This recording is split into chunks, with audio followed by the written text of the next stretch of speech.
বাজেটে বঙ্গের কি প্রাপ্তি জানেন?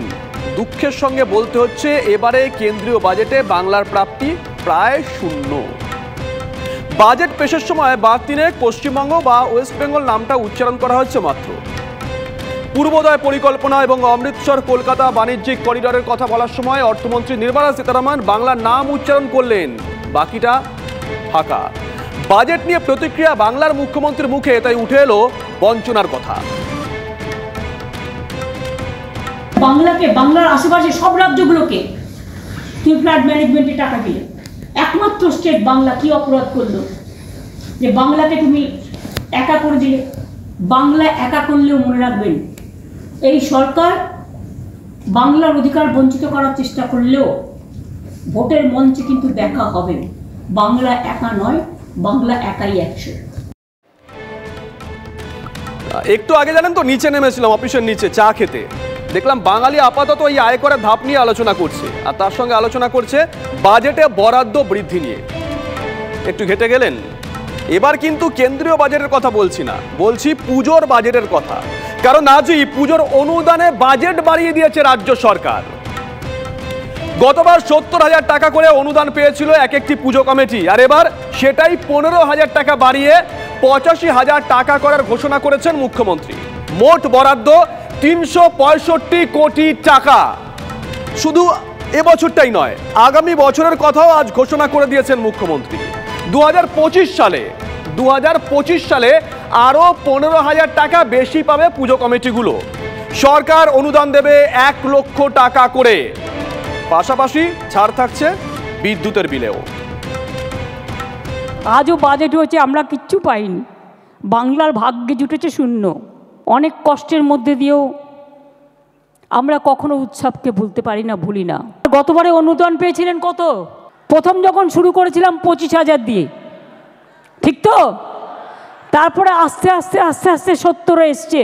এবার 70 থেকে স্ল্যাবটা বাড়িয়ে 85,000 করে দিলাম। আশা করি এতেই আপনাদের চলবে। এই গরিব গভর্নমেন্ট এর থেকে বেশি আর কি করতে পারে বলুন? এবার যদি 15,000 বাড়তে পারে, আগামী দিনও বলে রাখলাম, আগামী বছর এটা 1 করে দেবো, ঠিক আছে? 2 বছরেরটাই কিন্তু ডিক্লেয়ার করে দিলাম। বিদ্যুতের ছাড় আমি বলেছি 66% হবে না, 75% ছাড় করো।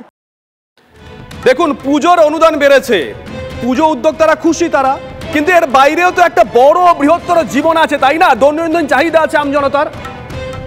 মালদার মানুষ কিন্তু খুশি নন। নিশ্চয় মনে আছে কয়েকদিন আগে মালদার মানিকচক সংবাদ শিরোনামে উঠে এসেছিল।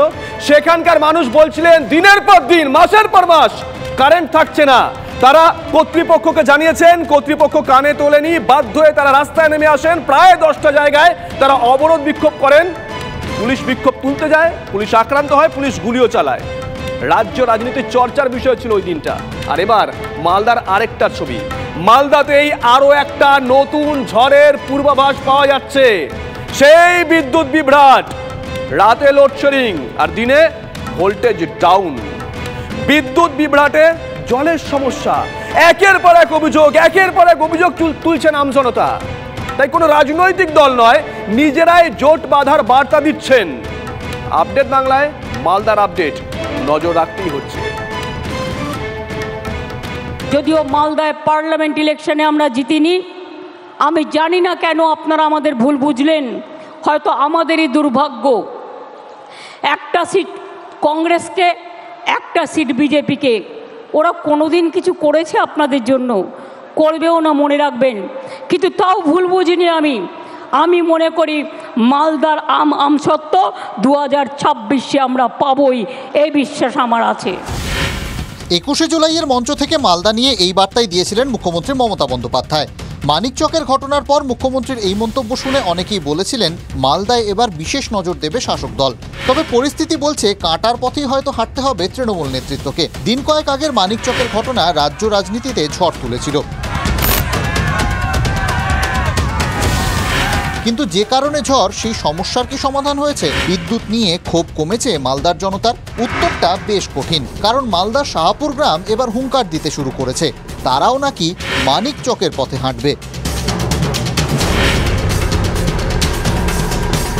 আর রাত্রে তো চলে যায়, কখনো 3 ঘন্টা 4 ঘন্টা 5 ঘন্টা থাকেই না। ভোল্টেজ থাকে না, কিছু না, মানে খুবই অসুবিধা হয়। লাইট থাকছে না, তার জন্য জল আসে না।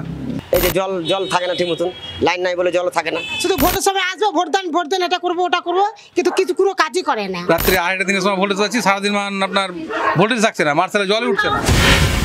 বিদ্যুৎ বিভ্রাট, রাতে লোডশেডিং, দিনে ভোল্টেজ নেই, বিদ্যুৎ বিভ্রাটে জলের সমস্যা, জনতার অভিযোগের শেষ নেই।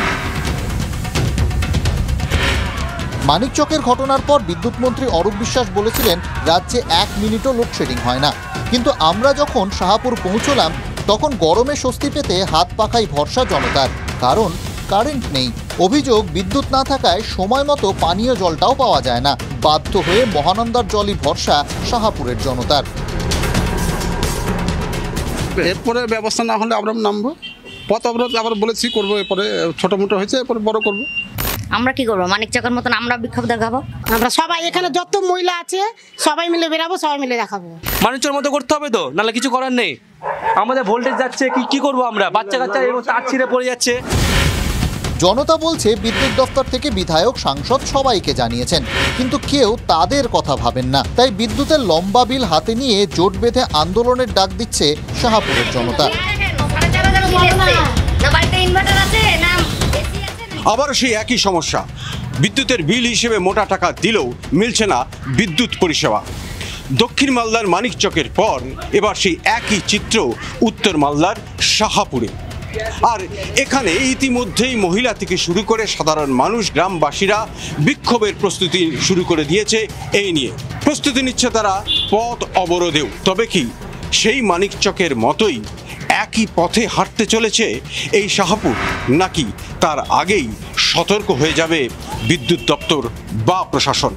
মালদা থেকে ক্যামেরায় মুজিবর শেখের সঙ্গে শুভতোষ, TV9 বাংলা।